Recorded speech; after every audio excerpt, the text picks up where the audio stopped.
was looking through some of my old stuff and I found a box with a model house that I had made. To make this model, I used items that I had collected and I put them together. Oh no, it looks like the parts have fallen apart over the years.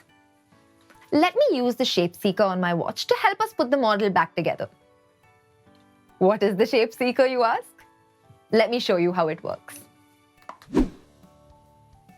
Let's first look at the box that had the model in it. It looks like a rectangle, but isn't really a rectangle. How is it different? A rectangle only has a length and a breadth, but this box has a length, a breadth, and a height. What are these measurements of a shape called? Measurements such as length, breadth, and height are called dimensions. A rectangle has only two dimensions, length and breadth, so it is a two-dimensional shape. This box has three dimensions, length, breadth, and height, so it is a three-dimensional shape.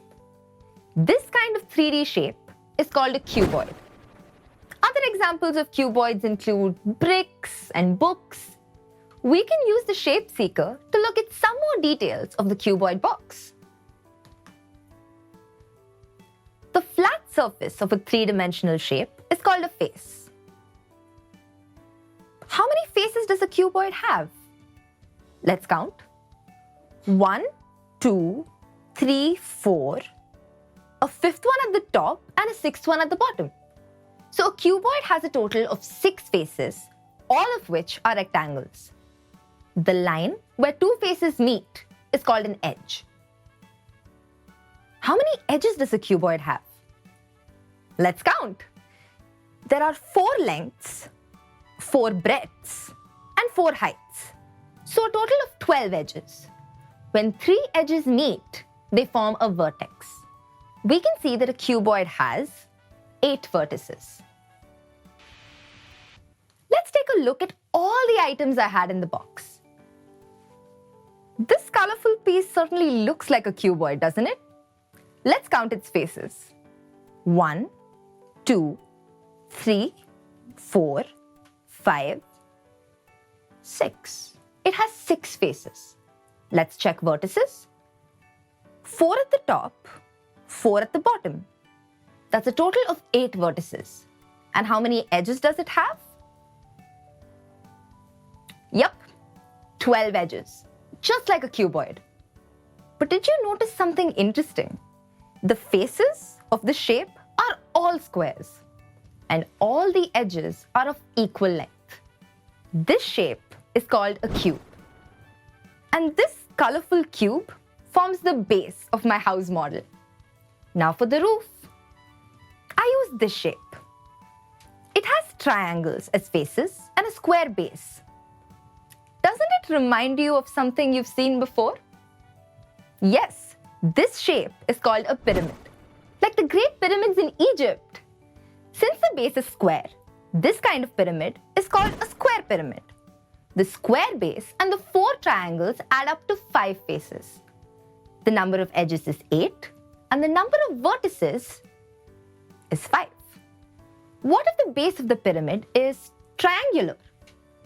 If the base of the pyramid is a triangle, then it's called a triangular pyramid. It has 4 triangular faces, 6 edges, and 4 vertices. This piece will be used for a greenhouse next to the house. If we observe the shape, we notice it has triangular flat surfaces in the front and in the back. This 3-dimensional shape is called a prism. It has 2 triangular faces and 3 rectangular faces.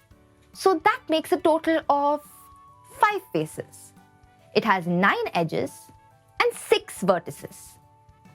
For trees, I use painted ice cream cones. Cones are 3-dimensional shapes that have 1 circular edge, 1 vertex, a curved face, and also a flat circular bottom. The trunks of the trees are long shapes with circular faces on 2 ends. These are called cylinders. Cylinders have 2 circular edges, but no vertices. They also have 2 flat circular faces, and a third curved face between them. Yes, we're almost there. The final part is these two transparent balls. When we put them together, we get a ball-like shape. This is called a sphere. Spheres are unique among three-dimensional shapes since they have 0 flat faces, 0 edges, and 0 vertices. However, each sphere has a curved face. Let's see what the recreated model looks like. Thank you for helping me rebuild this wonderful model from so long ago. Why don't you look around yourself and try to find more cubes and cuboids and prisms and cylinders and cones and spheres? Do count their faces, their edges, and their vertices. And remember, we stay curious.